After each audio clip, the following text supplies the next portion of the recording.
Coming up on your favorite podcast, Ty is going to join me just in a few minutes, actually. It's going to be great. Cannot wait to have him here because we're going to talk Ryder Cup golf. I know that we have not had Ty on in the last few weeks. He's been very busy, which he'll catch us up on a little bit when we have him here, but it's going to be great to talk Ryder Cup golf with him for the next hour. I was out at Whistling Straits this week, had a great time with the gal. I'll break down the whole thing. I walk the whole course, have a chance to tell you a little bit about what I think from a spectator's perspective, also just what I think it'll look like from a golfer's perspective. I have some thoughts on the teams, have some thoughts on the captains and the setup and all that jazz, and we'll get to it shortly here. So it's Ty, it's me, it's Ryder Cup Talk, and it's next on the podcast.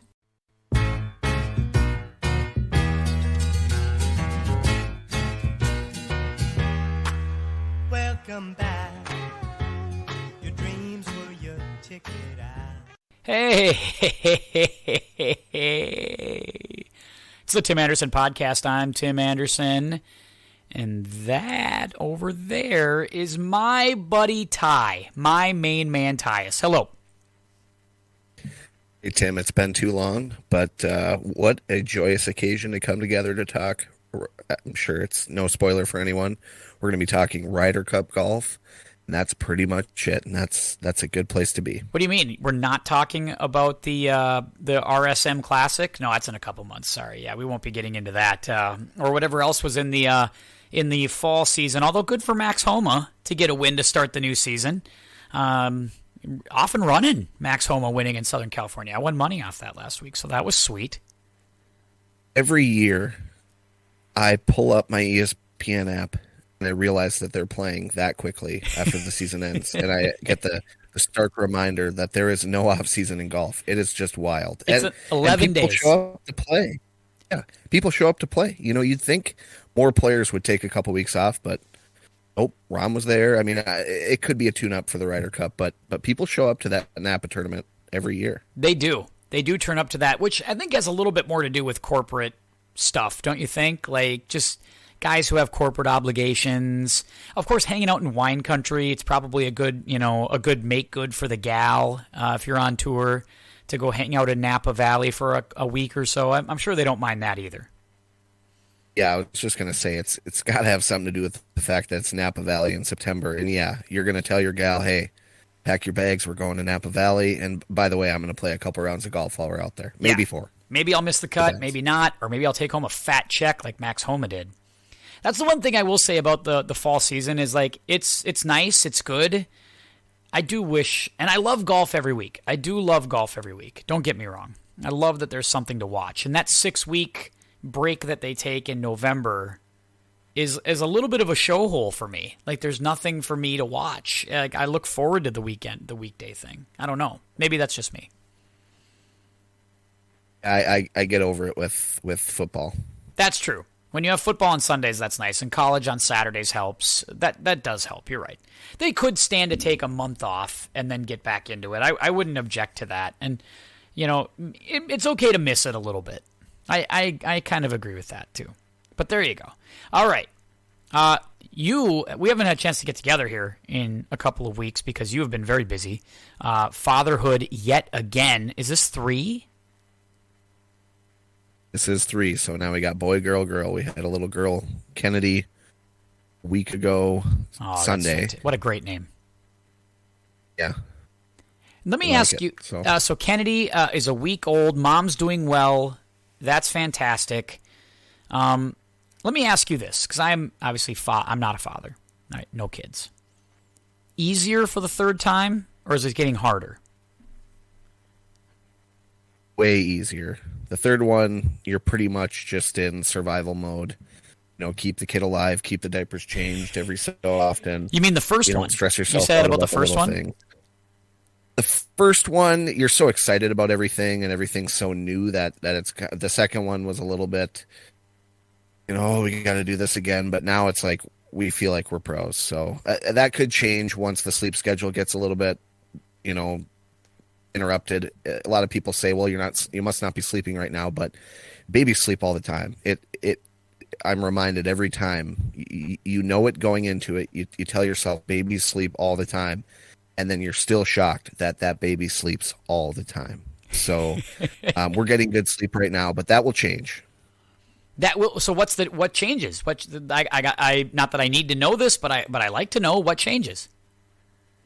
Well, some babies don't sleep as much right away, or they sleep all day and then want to be up all night. But most kids are going to sleep the first few weeks. But then as soon as they start to get a little bit more aware, they're aware visually of their surroundings. They can pick up their head.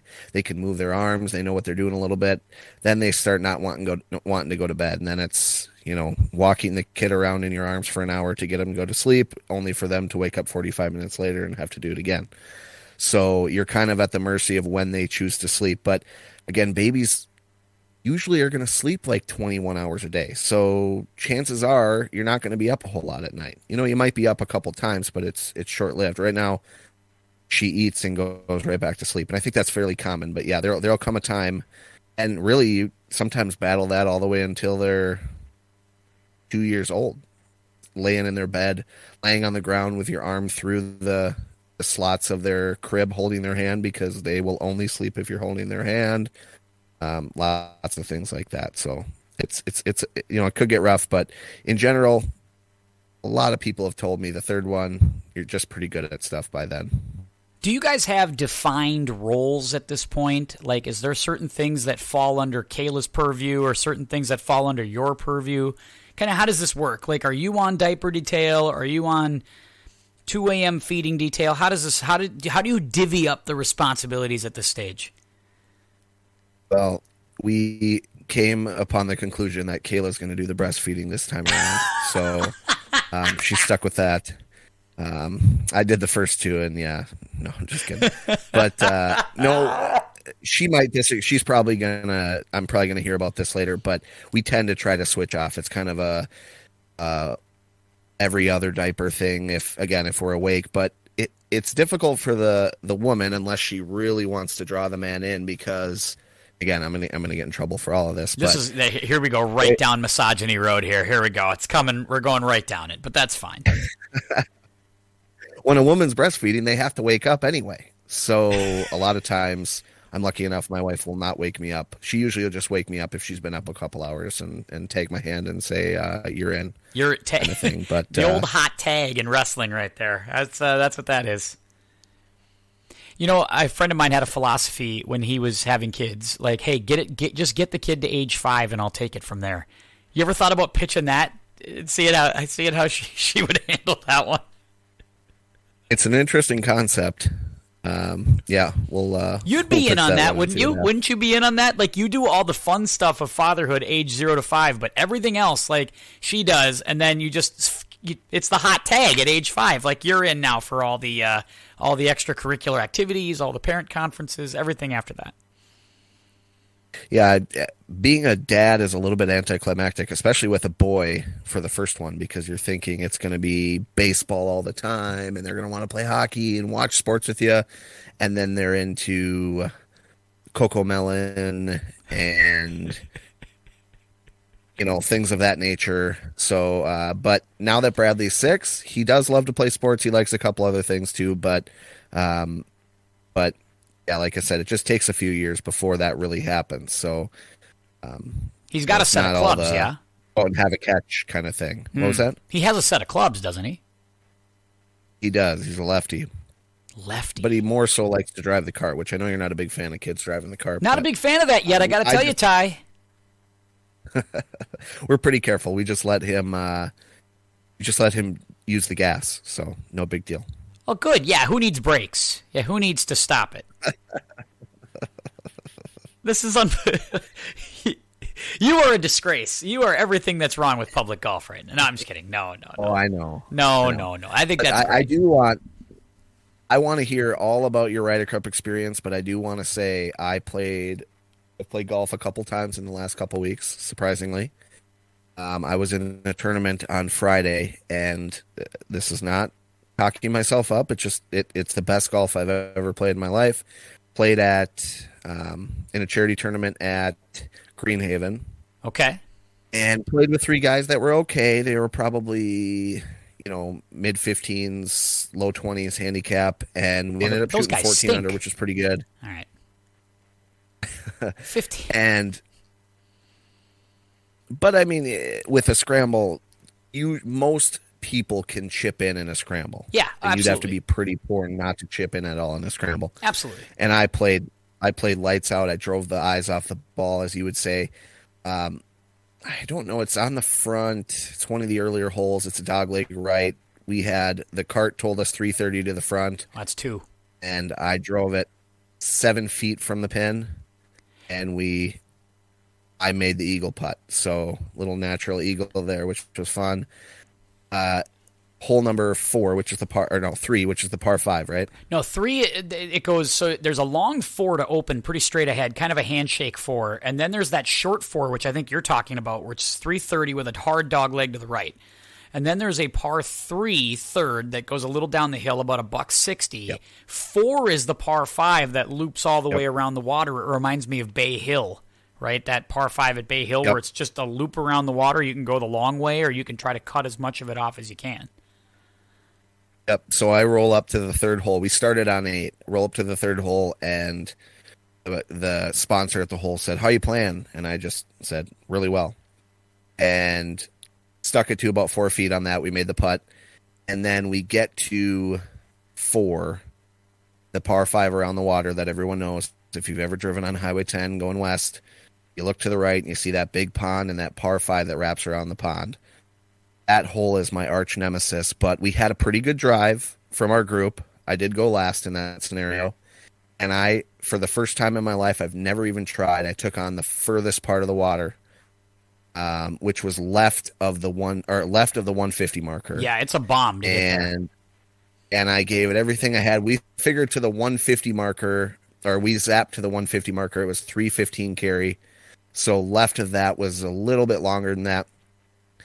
And I hit it with everything I had, and it took one bounce and landed right in the middle of the fairway, and we had 121 to the pin. Wow. It was awesome. Oh my God. That's incredible. Yep. I know. It was fun. Considering I'm hitting it 230 at best. I mean, I'm jealous to watch you hit the ball that far. So the driver, I was just going to ask you. So the driver switch that we made middle of the season, that's the game changer right now. Yeah, the extra stiff shaft has made all of the difference. It's game over. The great part is I hit the ball straight no matter what. I just have to start it on the right line. That's all it is. And I can do that all day long, right? Yeah. Would much rather have that than have a case of the rights and lefts, and I have completely gotten rid of that. And that was not practice time. That was just equipment. So I will let John know. I will give him a fully positive report because it's clearly brought you back to life in your golf game. It has very refreshed feeling. Maybe part of it's being a new dad. Who knows? I'll give that a little bit of a run. But I am sitting here. I have the TV on in front of me, and I'm watching Europeans. I watched it live this morning, watching them throw their cheese heads into the stands, and I just want to puke. That is a disgusting display of bribery, pandering. I won't have it. So, are you suggesting that they are pandering to the crowd here in the United States, in Wisconsin? Absolutely, and I'm not a fan of it. So, in fairness to them, though, they didn't get the big European contingent here to the United States because of the COVID travel rules. So they're definitely facing a partisan crowd. They're fighting uphill here, so they have to buy whatever they can. I know, but do you really think it's all Wisconsinites in the stands? No, because I met a couple from Ireland yesterday, and I also in several other states in the area. People from all over the country in those stands. 100%. That is true. Yeah. I saw a lot of different license plates out there. That's what the Ryder Cup is. People travel. So I want to hear about your trip. I mean, if we're doing a Ryder Cup special and you were on site for a practice round of the Ryder Cup, I think we should spend some time on that. So yeah, what was that experience like? What did you see? What did you like? What was the vibe? Well, we like to do a little filler here prior to the pod. You know how we're doing this. This is that nice 15-minute buffer before we really get into the nuts and bolts of the pod. But this is a perfect transition, and a nice job by you. You're really understanding this broadcasting thing. Like, you are really good at this, Tyus. You're getting better and better every time we do this. It was first of all, it's a 5-hour drive for us, so it's not the end of the world to get out there. 5 hours there, 5 hours back, and we kind of were on site we went out there Monday night. We were on site all day Tuesday. Came back late Tuesday night and so I wanted, because I had some things to do here, wanted to be ready for the pod, wanted to talk about it. The golf course is it's unlike anything I've ever seen. It is a ballpark that you cannot say you've seen anywhere in the United States. I've played, and I was lucky. I've played Pasatiempo this year. I've been to Erin Hills for the U.S. Open. Obviously you and I have spent time at TPC Twin Cities, a PGA venue. I had a chance to take a look at different holes at Spyglass Hill during my 17-mile drive in California. You have a chance to see venues, right? And, I've been down to Branson. I've seen Ozark National. I've seen Paynes Valley, the Classic, the Quarry, all these courses. There's nothing like Whistling Straits. Nothing. There's nothing in the United States like it. There might be something like it in Ireland. There might be something like it in Scotland. But there's nothing like it in the United States. And it's an interesting test of golf. And the weather looks like it's going to be not an advantage, I think, for the Americans. I think the weather might prove to be a great equalizer. Yesterday when we were there, it was 60 degrees off the lake with 20-mile-an-hour winds. And they're forecasting a lot of that for this weekend, too. So I thought it was kind of an interesting thing. And I was certainly, the size of the ballpark is just, it blows you away, the size and scope of the place. It's just gigantic. Something I've heard a couple times is that it feels like you're on the moon. The crazy part, really, the thing I love about that golf course is you really can... I'm sure it's much different in person, but you do get that vibe off the TV too, right? You can sense that it's a special place and that they essentially moved mountains to create it, right? They started with a flat piece of land and turned it into that. That's kind of the crazy part is you see some of the European sites and really, again, this is also a special thing, and they just built the golf course into what the land already was, right? So they walked the land and dreamed up a golf course. Well, they started with a blank slate next to the lake for this golf course, and that's also kind of a special deal. The one thing I'm wondering is, did it feel forced in any way? Because that's not requisite of what the lay of the land is in Wisconsin, and it's not a historic golf course. Herb Kohler really forced Wisconsin onto the national golf scene with his courses, right? So he really wanted Wisconsin to be a showpiece for national golf, and he's accomplished that. What was kind of the vibe like? Did you feel like it was natural? Where did you feel like you were? Well, it definitely didn't feel natural. It didn't feel like I was in Wisconsin. It felt like honestly, you feel like you're in Wisconsin, and then you turn right into the parking lot. So it's really weird because it's cornfields and flat land, even on the frontage road leading to the golf course. And then it's like a reveal. Like you pull into this parking lot, and you get out, and you go through this little grove of trees, and it just like explodes in front of you.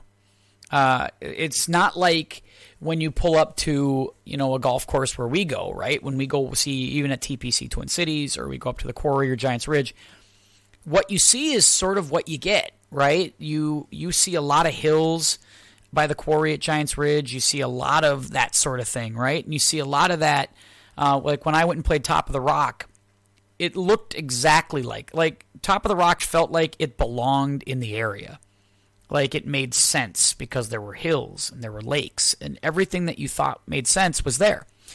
Whistling Straits is like, it reminds me of like Dorothy Gale in The Wizard of Oz. So like the tornado has happened. She's in black and white. She opens the door to go outside and it's in color.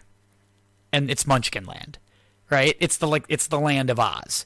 That's what this felt like to me, because we have cornfields and flat land. We go through a door, and here we are in this amazing place of architecture.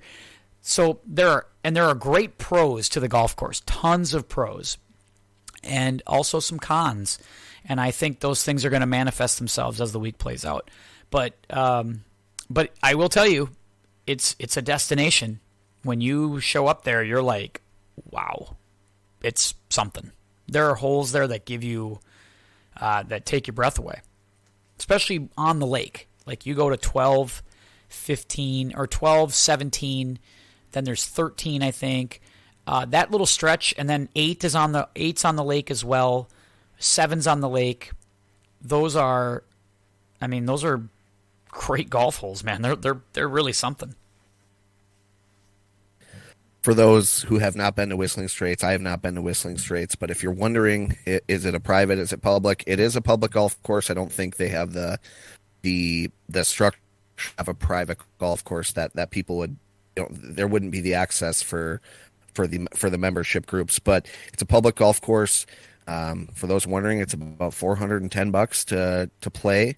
I don't think it's a waitlist course. I think you can kind of get in, a month out.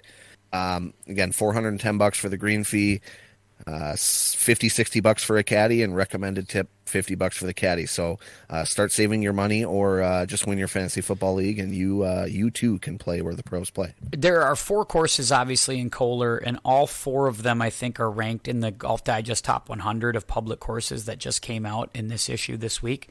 Whistling Straits is 3rd. The Irish course, which is really, I felt bad because the Irish course is freaking beautiful, and it is on the out. The 36 holes are laid out like this. The Straits course is kind of outlying the property, so it kind of perimeters the property, and the Irish course is sort of in the middle.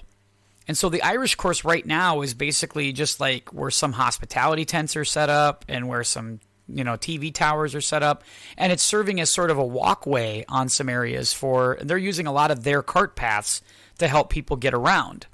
That course is immaculate. Like, that course is really stunning. And my wife came away going, I'd want to play this too. And that's number 47. So we're talking about the 47th best public golf course in the country, and it's basically just a walking path on this course right now. Because Whistling Straits, the Straits course where they're playing, is the 3rd highest rated. But then there's also Black Wolf Run, has 2 courses, which is just up the road from this place as well. So great golf in Kohler, Wisconsin. Well, Wisconsin is really becoming a national golf destination. Which 100%. I'm not a big fan of the Scotties. Of course, I say that with a friendly elbow, but it just is the truth. I don't think Minnesota can really. Minnesota has a lot of private golf courses, but Wisconsin has certainly taken over the public golf course scene in terms of the Midwest. I really think of any of the states in the Midwest, I don't think there's a question right now with Sand Valley, Erin Hills, Whistling Straits. And Mammoth Dunes is that they built. Let's see, the guy who runs Bandon, he's basically turning Wisconsin into Bandon in the Midwest. They're going to have, like, they're building the Lido right now. That course will be a top 50 course when it's done. You have Mammoth Dunes, you have Sand Valley. I drove past Century World on my way in, and that place looked amazing. I want to play there very badly. What a cool golf course. Lasonia Links is fantastic. Plus, they've got all these other little gems out there, like Thornberry Creek, which is a course that the Green Bay Packers play on. But the LPGA has had an event at Thornberry Creek for the last decade, and that's a pretty little parkland golf course. Like, that's awesome. And it's just Troy Byrne is in Hudson, right on the border, and I think Troy Byrne is fantastic. If you have not played Troy Byrne in the Wisconsin, Minnesota, kind of in the metro area here, you got to play Troy Byrne. What an awesome golf course! They've got so many great courses. Right.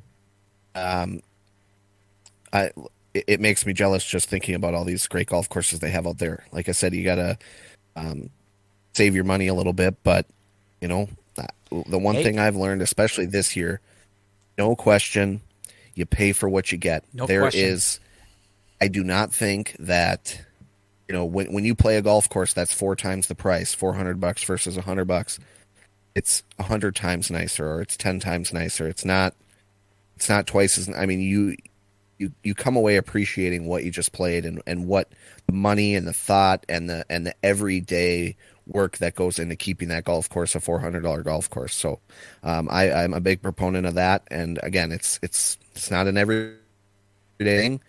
I don't run in those circles. Can't afford to play it every day, but if you can play it once, I bet you'll appreciate it. So. You might be able to cut, because I'm trying to think of who could walk Sand Valley with me, because the gal has a little gift card for me at Sand Valley, and I'm like, maybe we could pool that together. You and I could go get a little Sand Valley action in here at some point. We'd have to walk it though, because it's a walking course. I would make the Sand Valley trip. Yep. I figured you'd be in for that. Good man. Good. We'll have to talk about that. But the golf course. So here's the pros. The pros of the golf course. It is visually on TV, it's going to be stunning, right? On TV, it's green. It looks fantastic. I think on TV, it's going to make for a great watch. People who are watching the Ryder Cup this weekend are going to be enthralled by some of the holes. They're going to love the Lake Michigan shots. It's really, and the wind. I think the wind is going to wreak havoc. If the wind pops up to 20, 25 like it did yesterday and like it did today for the practice round, you will see some very interesting golf getting played. A lot of stingers off the tee, a lot of people hitting drivers in places where they wouldn't normally hit a driver. I think it's going to make for really interesting golf. Like, I think the 8th hole is a par 5 that I was watching guys reach into with driver and iron or driver and in a hybrid or something. I think Morikawa went driver hybrid into that. But I think if the wind shifted, that was sort of downwind. If the wind shifts, that's going to become a really nasty hole. Like, that becomes a hole that they can't get to into, I think. So it'll be interesting to see where the wind goes and how much it gusts, but I think it will play a factor. So that's pretty cool. That's pretty cool. I also think that, cons, I think it hurts short hitters. There's some guys that I think are going to be in trouble with this course. Like I said, it doesn't suit an Ian Poulter's game per se. I mean, I say that all the time, but Poulter ends up playing well in the Ryder Cup. Other con here, it's not a great venue for crowds. It's just not. That's just my view of it. Now, they got a buttload of people there yesterday, and they built a big grandstand, but they really only were able to build big enough grandstands on like 3 holes. There's not a lot of great places to watch holes. That's a problem. Yeah, certainly, and I think that's, you heard the no laying up guys say after which if you hadn't, again, no free ads, we love to say that, but if you haven't seen their 4-part series on the Ryder Cup, it's really, really good stuff. They've been working on it for 2 years. They got done playing Hazeltine, and they said, you know what? With all due respect, it kind of felt like just another golf course. But Hazeltine can host fans, right? Yep. They've built that infrastructure around there. They have the parking lots. They have the space around it. I don't know what they said. They bought hundreds of acres around there 20, 30 years ago, knowing that they wanted to be on this national golf stage. And the Ryder Cup kind of fits perfectly into that because there's a reason they didn't play the Ryder Cup last year. You need fans on site. So I appreciate you sharing that. That's why it's great having someone on site, because when you watch on TV, you don't really get a good representation, at least not yet, of what that's looking like as far as how many fans and what's their view going to be like, and how close are they going to be to the action, because that matters with Ryder Cup venues. But again, going back to Hazeltine, I think Hazeltine did a great job of that. And even though the players, especially the European players, weren't totally enthralled with the golf course, that happens a lot when you lose, but we're getting it back. And that's probably a big reason, is because of our ability to host the masses. Yeah, I don't think Hazeltine on its surface is the most interesting golf course in the history of the world. There are not a lot of holes at Hazeltine that stand out to me. Like, I can't tell you. I know there's a hole that's on the lake there that I think Lake Hazeltine or whatever, that is a nice hole. It's a good hole of golf. I think that's the one Reed holed out on. But there's not a lot of holes that make me go like, oh, geez, that's brilliant architecture. I don't. But what it does do is it provides you some amphitheaters where you can get fans to circle the green, or you can get fans on both sides of the fairway. You can get grandstand structures in a lot of areas where there are par threes and things like that. You just can't do that at Whistling Straits. Like, there's not one hole where you can get fans on both sides. Like, that, it's just not going to happen. There's not a flat spot anywhere. So everywhere you walk as a fan is an awkward step, is a ginger step. You got to be very careful. I talked to Solly about this actually when I bumped into him. We had a chance to speak for a minute or two, and he was like, "Are you tired yet?" And I was like, "Yep, I am," because I think we were at about 18,000 steps at that point. Because to get from one end of the golf course to the other, there's no like easy way to do that. And that's one thing too that the old courses, the old Parkland style courses like Hazeltine can give you. Hazeltine can give you a chance to cut from 4 to 8 really quickly, or they can get you around back to the front side fairly quickly. There's no real way to do that at Whistling Straits. There's just you have to take the long walk to the other side of the golf course if you're going to get there. It's tough. It's a tough walk, and it's a really tough walk. And I think somebody will sprain an ankle. Somebody will break a bone. I think that will happen in the stands this week because I just don't know how and we were there for a Tuesday practice round, and there were plenty of people there. What's going to happen when there's 45, 50,000 people there? Right. I'm on the edge of my seat to hear the answer to this. Having been there, you are well on record being worried about the U.S. team. After being at the Tuesday practice round, you hinted a little bit at the strengths, that might be catered at this golf course, but have you changed your mind? Are you still all on Team Europe as far as predictions for who's going to win this week? Because I might shock you with my opinion here. I'm still on Team Europe, even with the driving deficiencies, and they do have it. Matthew Fitzpatrick isn't long. Poulter's not long. And Casey. Paul Casey's not super long. He's not bad, but he's not super long. And I understand that. Like I get those shortcomings. But what they have are Poulter's never been long. And that's the thing. It's like he's always the shortest guy in the group. Always. But it's never been about length in the Ryder Cup. It's always been about intangibles. It's always been about how well do you partner with people. And you can hide guys. You really can. Like if you don't think Poulter long enough is straight enough off the tee or long enough, you don't play him in foursomes. Play him in 4-ball, where if he contributes a couple holes in the round and he's paired with a good partner, then it works. Then it's fine. I've always thought that I never felt like length was a real prodigious factor in this tournament, and I'm still going to stand by that. I think Europe has the better chemistry. I think Harrington has done you watched him yesterday, and you just feel like he's got a firm command on his guys. Like the guys follow him. The whole cheesehead thing today, you can tell he's been like thinking about psychology. I love what he's done with the bags, little things like this. Did you see these numbers that are on the European bags? That represents what number player they are in the history of European Ryder Cups. So like Bernd Wiesberger is 164 because he's the last guy in. 164th player in the history of the Ryder Cup for Europe. So like they pay homage to the history, they pay homage to them. Like they don't overthink this, and I think that's the difference. I think America has still failed to learn the real basic premise of this tournament or this exhibition, in that it's important, but the key is to make it important without acting like it's that important. Europe's figured it out. I don't disagree with anything you just said. You're 100% on the ball. You were the one on site. You have traditionally been a big fan of this tournament, and I trust your opinion. But here comes the but. In this case, you're wrong. All right, let's hear it. You're not wrong, but I have a differing opinion. I shouldn't say that's you're the whole wrong. point of the pod, Ty. It's okay to disagree. What do you got? I know. It's great.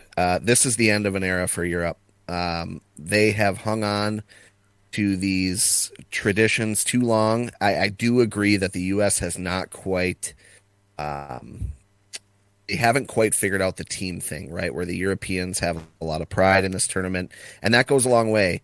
But what I've learned in my research and leading up to this tournament, just all the deep dives I've done are you can really control a lot of things with the setup of the golf course, and that is becoming more and more prevalent. I listen to Jim Bones Mackay, longtime caddy for Phil Mickelson, talk about when he showed up on site in Paris 3 years ago. He looked at the golf course and he said, "The Americans don't stand a chance. The rough was thick, the fairways were narrow, and we had a bunch of young bombers." And he just said, "The Americans are really going to struggle with this golf course," and they did. And then listening to Chandler Withington, the head pro at Hazeltine, talk about how much goes into working with the captains and the traditional, Ryder Cup representatives from the U.S. for years, making sure that the golf course suits the players on the U.S. side, right? Making sure there is a home field advantage. I know that the course probably appears to be linksy, but I don't think it's going to play linksy at all. The ball's going to be in the air. I don't think that they're going to be running the ball along the ground a whole lot, European style. I just think that these players that we look at in the past as virtual locks to play well, I just don't think it's in the cards right now. I don't think you can look at. I'm very concerned about a lot of players for Europe. My concerns for the U.S. are pretty narrow. I mean, you can get down and talk about a guy like Harris English and Daniel Berger, but they're not going to play a whole lot, I don't think. So talking about the guys who are maybe going to have to play 4 or 5 matches, I'm concerned about Koepka, just because we just don't know where his game's at. I'm concerned about Morikawa. He's battling an injury, and he just really hasn't been the same since he won overseas. And this doesn't feel like a good fit for Morikawa. This course does not feel like a good fit for him at all. He's a fader. There's a lot of holes that are right on the water where if you fade it too much or it's bad, it goes into the water. And he's not long. Like, he's not short, but he's also not long. And that I worry about a guy like him. And he can't putt. He's not a great putter. He made every putt at the Open. I'll give you that. He made every putt at the Open. Traditionally, though, he's still not a very good putter.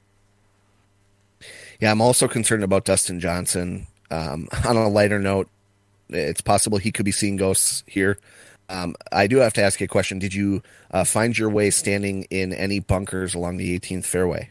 I did. I did stand in some bunkers. I also stood They in have some... a plaque? They have. I didn't see that plaque, but I didn't see a plaque. But there's a lot of areas where you are like on 9 especially. We were walking up 9 to catch 8, where the players were the Americans were coming in to play 8 and 7. We were going to try to see them play 7 and 8 coming in, and 9. And basically, so we're walking up the 9th fairway, not up the fairway, but just alongside of it. And you're basically just walking through these bunkers, these waste areas.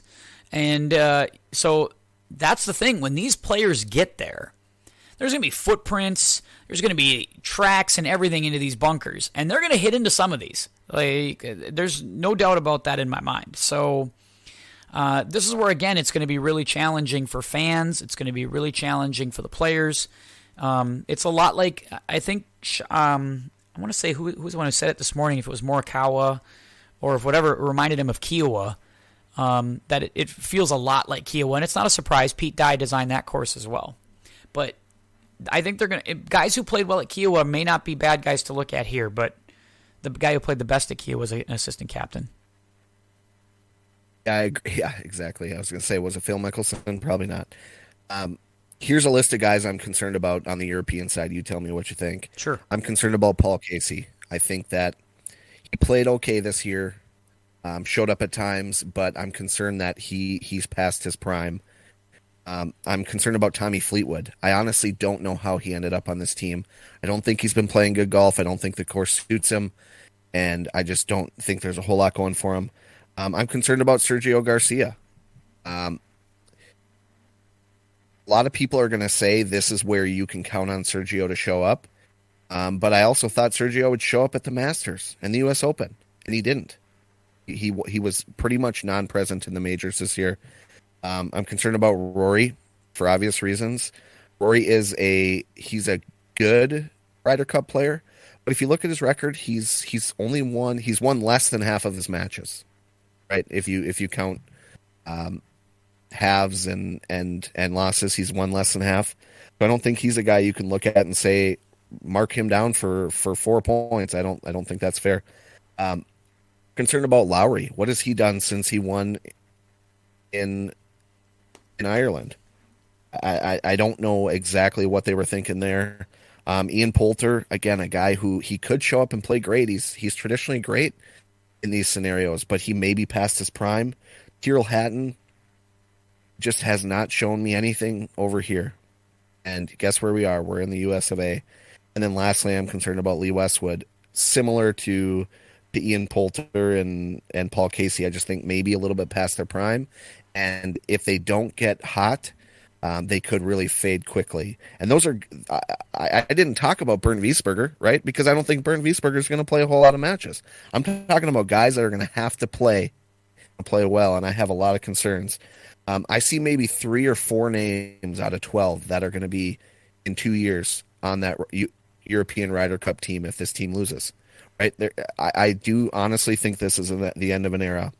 I have 5 quick reasons. I don't want to get long-winded here, but 5 quick reasons. This is all very compelling stuff. I can't wait to talk about some of these. Go ahead, keep going. These are the reasons that I think that the U.S. is going to clean up. I really do.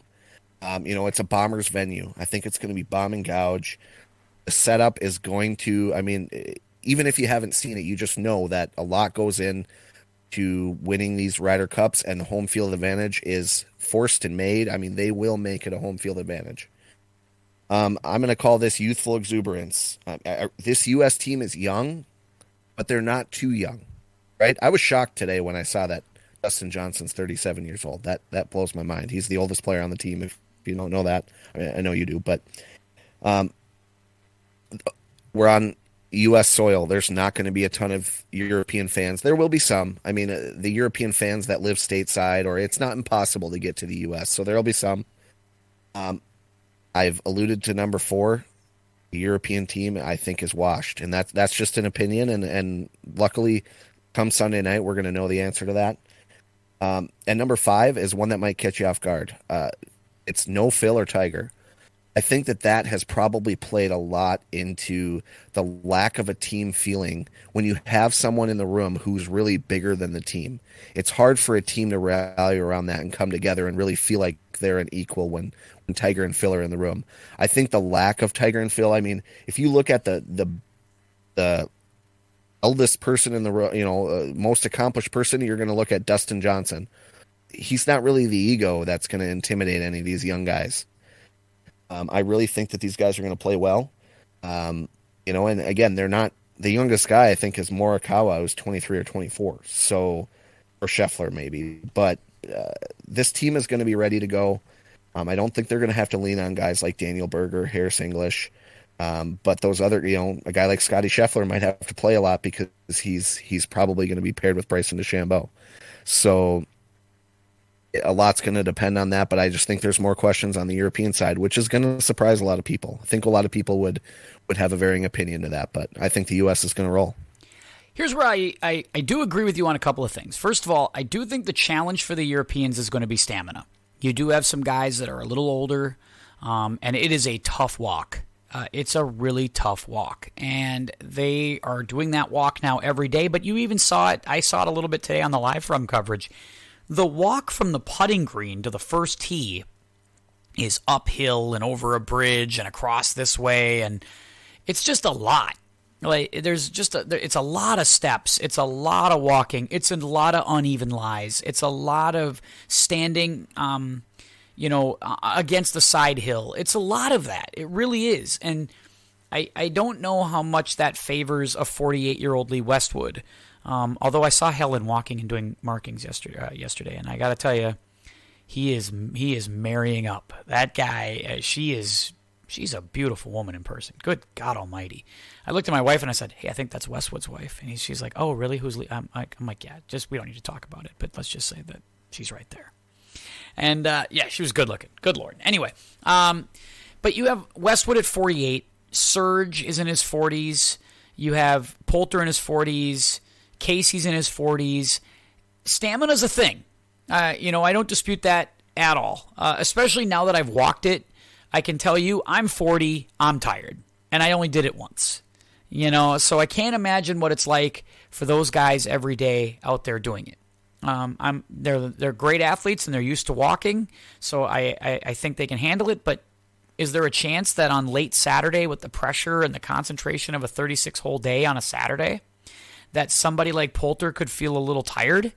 Yeah, and it's going to be harder to tell a Poulter or a Serge or a Lee Westwood that you're going to go 36. So I don't think you can depend on those guys going for 4 matches. I don't think, I do think that's fair to suggest that Harrington's going to have to be a lot more creative in his choosing of pairings than Stricker is. I don't think that's going to be as big an issue for Stricker as it is for Padraig Harrington. So I'll give you that one. 100%. That's going to be the challenge. We will find out if they are washed very early in this match, I think. I don't think they are, because I think the things that they do well are things that are not washable. Like, Poulter can putt. Fitzpatrick can putt. Westwood can't putt, but Lee Westwood can ball strike with the best of them. Sergio's not a great putter, although Sergio is maybe one of the greatest clutch Ryder Cup putters in the history of this game. And that guy's record is untouchable. Like, his Ryder Cup record is better. He's got 25 Ryder Cup points in his lifetime. I mean, that's 7 guys on the U.S. team don't have 25 points combined. That's incredible. Just when the money's on the line, Serge makes everything in this event. Rory doesn't make a ton of putts, but in this event he seems to make putts, and there's no explanation for it. I can't figure it out. So I like the moxie of the European team more than I like the American team. Here's why I think the Americans are in deep trouble. One, they're still way more concerned about ping pong and team dinners than they are playing golf and just having a tournament and going out there and doing the best they can. All I heard about in these goddamn press conferences over the last 2 days is who's playing ping pong against each other. I swear to God, if I have to hear one more time about who's the best ping pong player in the Ryder Cup room, I'm going to throw up. You never hear that about the European team. The Euros never talk about ping pong and dinners and, we're going to get together and bond as a team. You never hear them do that. Why? Because they don't need to advertise it. For them, it's not a big deal. Like, it's just they also seem to not, they don't have to fake it. They don't have to fake like each other. They just do it naturally. I watched them take their team photo yesterday, and they're yucking it up. They're joking. They're laughing. They're having fun. Basically, Stricker has to force Koepka over to DeChambeau on the practice range yesterday. I didn't see that part, but I just saw the conversation. It's like, do you really think Brooks Koepka took the time to want to go talk to DeChambeau? No, I'm sure they were like, oh, this is on TV. This will look good. Go say something. And I'm sure that's what it was. The U.S. always feels forced, always feels manufactured, never feels authentic. And it also feels cold. On the first tee yesterday, Harrington waited for all of his guys to hit and then went out and followed. He would send out assistant captains or whatever. You saw Stenson go out with a group or whatever. I saw these big armies of people walking in each group yesterday. Stricker and Furyk are in the first group. Then here comes Zach Johnson and Davis Love in the next group. Phil and whoever else is Fred Couples in the last group. And you're just like, we got 5 goddamn assistant captains. Like, why do we have 5 assistant captains? And it feels cold. Like, nobody's talking to players. They're talking to reps. They're talking to different coaches. They're talking to different people. And there's just nothing to it. There's nothing to it. I see way more chemistry and camaraderie on the Euro team. You're right. Maybe this is the last hurrah, because there's a lot of guys that are entering that phase where they may not be factors anymore. You might be 100% right on that. But I think for one more ride, Custer's last stand, if you will, I don't know if the Americans have enough to beat that. Plus, they're on a golf course that isn't too different from what European guys have played on. So you're not giving them anything different or unique. The golf course is going to play difficult with the weather, and we've got a team of absolute garbage putters. Like, other than Spieth, who do you trust with your life to make a 10-footer on the American team? Well, Patrick Cantlay, but that's about it. But even Patrick Cantlay over the summer couldn't make anything. Like, we remember that, right? Like, Cantlay got hot here over the last couple weeks, and I love Cantlay. But he hasn't. But I mean, you would. Cantlay might be second on the list. But I mean, would you trust Morikawa with your life for a 10-footer? No, maybe Xander Schauffele. Maybe Xander Schauffele. And again, I'll take Morikawa if it's at Royal St. George's. But other than that, I guess not. You know, I don't think I'd take him there. You know, DJ, you're right. This is a house of horrors for DJ. Like, this has not been the world's greatest golf course for DJ. Koepka, I mean, I read the Golf Digest article. It came out a couple weeks ago, excerpts, but I read the full interview today in Golf Digest.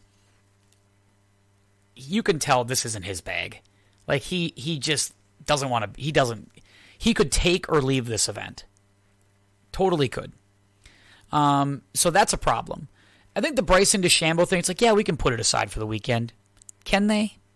I don't know. I just feel like there's no grit guys on the team. Maybe Berger, maybe Spieth, and Thomas. Those guys are gritty guys. Everybody else isn't. I'm just concerned. I think if you're asking me, who's going to be clutch? Well, it ain't going to be Tony Finau because I've seen that. He ain't clutch. It ain't going to be Daniel Berger. I don't see that. It ain't going to be, DJ hasn't been clutch all year. And Jordan, who I think has been great, and I love Jordan, but you don't think Jordan can hit a foul ball or two out here? I mean, like, I'm a little nervous. I'm nervous for this American team. And again, everything just felt cold and different. I just don't love it. I don't love it. And it's not a rip on Stricker, although, man, I feel like he was really paint by numbers with these captain picks. I felt like there's no creative thinking in this captain's picks. These guys are all fine players. That's great. But it's not like he went out and took a gamble on somebody. And I would have had more respect for that. Who's your biggest snub on the U.S. side? Well, again, everybody talks about course fit. I like the fact that Harrington said, forget course fit. I don't give a rat's ass. Give me a guy who can putt. Give me a guy who's a good locker room guy. Give me a guy who can ball strike. Give me a guy who wants to be here. Like, give me those guys and I'll win. I at least admire that he basically took all the analytics and said, that's fine, but my eyes tell me that this guy's going to be the better player. I'm going to take him. And I just wish Stricker would have done that with somebody like a Kevin Na. Or I don't want to say Patrick Reed, because I think Reed did himself in a little bit on that. But there is no question that Reed wants to be there. There's no question. Now, his health, that could have been a factor, and that's legit. But I have a feeling that he was never going to take Reed. He just never was. I also know he was never going to take Kevin Na. He was never going to take Kevin Kisner. He was never going to take Max Homa. Those guys were just never options for him. It's like he had his boys, and I feel like he had his boys months in advance. Yeah, I get that feeling too. I'm not so sure Kevin Na checks the box of a good locker room guy. Good putter though. You know, he really good putter. He would have brought the putter. You know, Kisner, I'm not sure that there's enough work in the last year. I don't hate Stricker's picks. I think he went with potential. Who can really go out and go low and dominate and take the match, and not just, you know, ham and egg and stay in there and maybe make a putt on 18 to steal a half a point. I think he went with the players that could take over. I mean, unless you want to save this for the end, who's kind of your MVP pick on both sides if you had to pick one? I think it's Rahm on the Europe side because he's the best player, right? So if Rahm goes out and has a bad weekend, I think that's bad news for Europe. But if he goes out and does what he needs to do, remember, they only need 14 points to keep the cup. And so if Rahm goes out there and gets them 4 points, all you got to do is cobble together the other 10. And you got enough guys who can do that. If Rahm goes out though and struggles and has a tough time making this happen, then things could get ugly for Europe. They need Rahm to be the beast, the animal. They want to know they could pair him against DeChambeau or pair him against Koepka's group or DJ's group and feel like we're not outgunned. Because you know that's how that's going to play out. Harrington is going to put him up against somebody's top team with the hope they can take care of business. Is Rahm probably going to play with Sergio, it looks like, from the practice pairings? I did not see that because they haven't been paired together yet, I don't think. They might have got paired together today. But Rahm yesterday was with, and I think Harrington's, he doesn't do the pod thing. I don't think Harrington's doing pods. I think he's just kind of feeling things out. Yesterday, Rahm teed with Fleetwood, Hatton, and Lowry. And I watched them play a hole or so.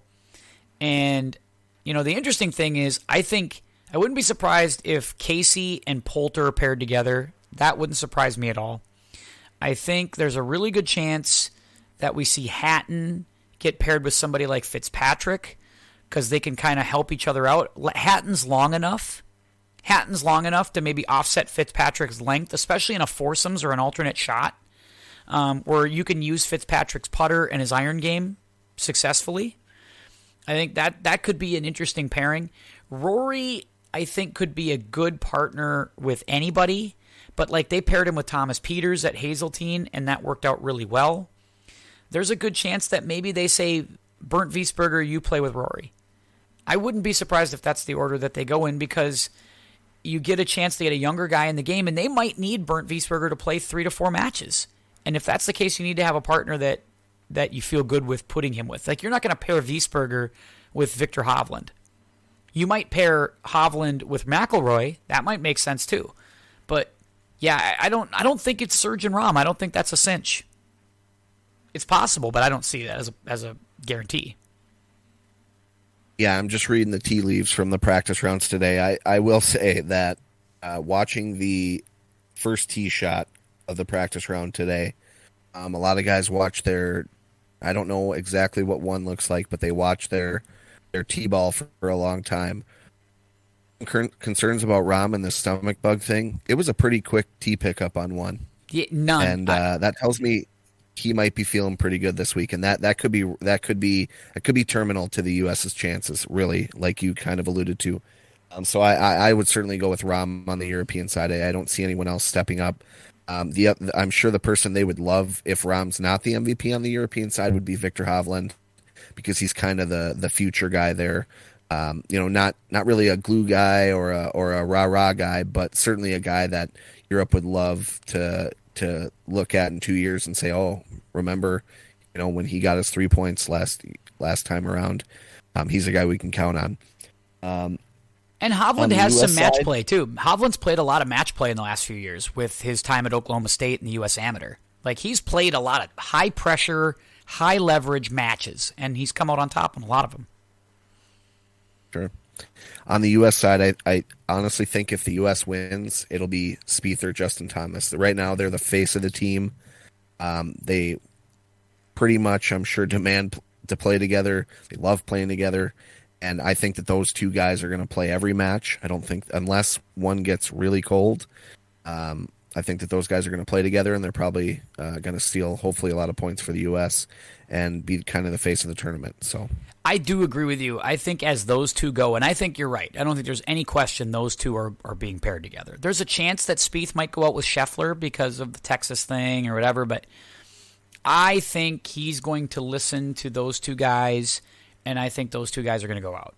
I think it makes sense, and I think they will play well. And Spieth, I think, is very agreeable. Spieth has proven that he basically can win with any partner because he's a good teammate. Like, he likes playing in these things, and he's had great success with Reed. He had success with DJ in the President's Cup. He had success with Thomas in the last Ryder Cup. So he's a good a good guy for that. I think as he and Thomas go, you're right. I think it makes sense. But the player to watch is Bryson, because who pairs with him? Who do you put him with? Does he play alternate shot? Because you know off the tee he's banana sandwich. You don't know if he's going to hit one in the fairway or not. He is capable of some foul balls because he's swinging out of his shoes. Does that make sense in an alternate shot? And if that's the case, who do you pair him with? I didn't get any inkling as to who that could be. Now, the group that I saw Spieth play with yesterday was Thomas, him, DeChambeau, and Scheffler. So are you thinking DeChambeau, Scheffler as a group? And maybe you are, but that feels like it's either, that's feast or famine, doesn't it? That feels really combustible. I think anyone you put DeChambeau with is potentially combustible, but I do think it's going to be Scheffler to start. That's certainly a group that could change, though. I mean, if it doesn't go well, they're not going to throw those two out in the next match. No chance. I think that JT and Spieth are going to stay together, again, as long as somebody doesn't go ice cold. But so that might mean that Scheffler might have to play a lot of matches, because I do think they're going to want to. I just think for the potential aspect, they're going to want DeChambeau out there. And I really be shocked if DeChambeau plays well this weekend. I think he's really going to relish the fan backing, and because it's going to be pretty much, as long as he's playing decently, he won't be able to do any wrong this week, right? He's going to love that the fans are behind him, and that really could propel him to play well. I think he's cynical enough that could really help him. We'll see. You might be right, but I think if DeChambeau plays well and puts points on the board, I think the Americans win.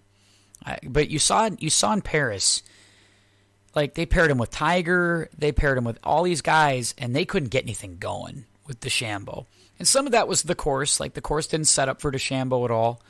But, I don't know. Like, he's been the sort of combustible feast or famine element of the United States team all season.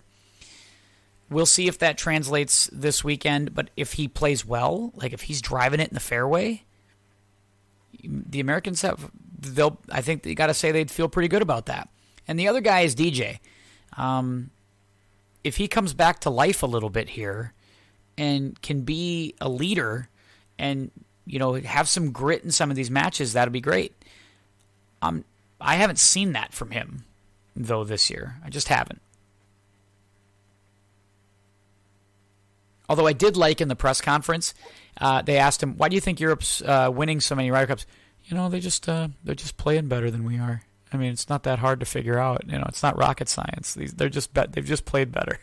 It's like classic DJ. He's the best. Did you hear Cantlay's gin discussion? Yeah, I heard a little bit of it. I have to go back and re-listen to it because I think he was interrupted by DJ, right? I think DJ came in at the end and just said something like, my answers will not be as long as Patrick's on any of these questions. But I like Cantlay. I like that he's thinking about this stuff. I'm okay with that. Like, I like Cantlay kind of at least thinking about it and being articulate in his response. He didn't give us coach speak, and I appreciated that. Right. I like Cantlay a lot. I think, you hope the hot hand stays, but he could be integral to the U.S.'s chances this week. There's a lot. This is a silly thing to say, but it's going to come down to how they play on the course. It's going to have nothing to do with how it sets up on paper. So that's the best part about sports is we talk about it, and then finally we get to see it through. So I'm pretty pumped. I wish it was Thursday night. I wish I could wake up and watch Ryder Cup golf tomorrow. I did get the bomb dropped on me this week that I haven't been to the cabin, which is a terrible thing, since July 4th weekend. So we are going to the cabin this weekend. Oh boy! But I will figure it out. Is there Wi-Fi up there? Do you have Wi-Fi? To every shot, I promise. Do you have Wi-Fi up there? We do not have Wi-Fi, but her dad's place is just a 9-iron from there, so I can buzz over there, and he has all the setup to watch. So I was gonna say, all you got to do is just make sure you have the cock. Make sure you have Peacock, so you can just go ahead and get that on an app on your phone, and you can watch that. It'll be good.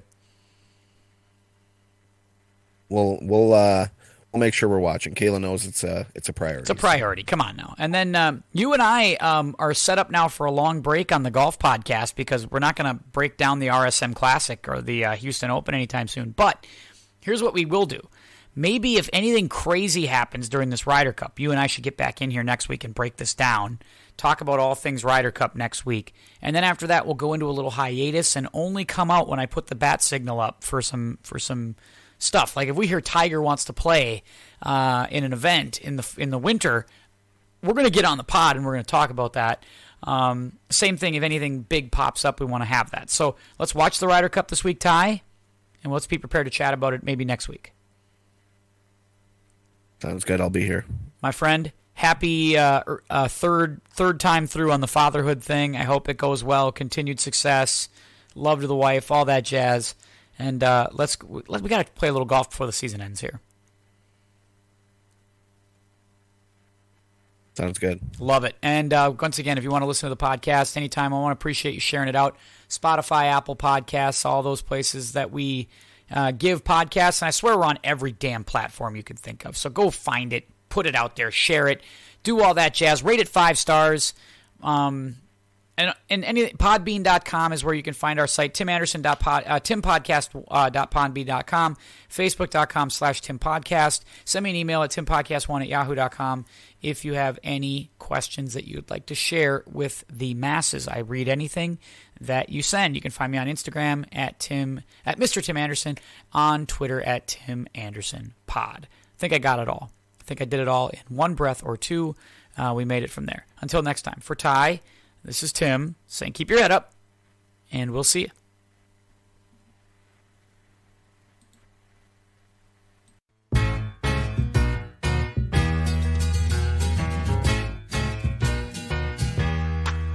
Welcome back.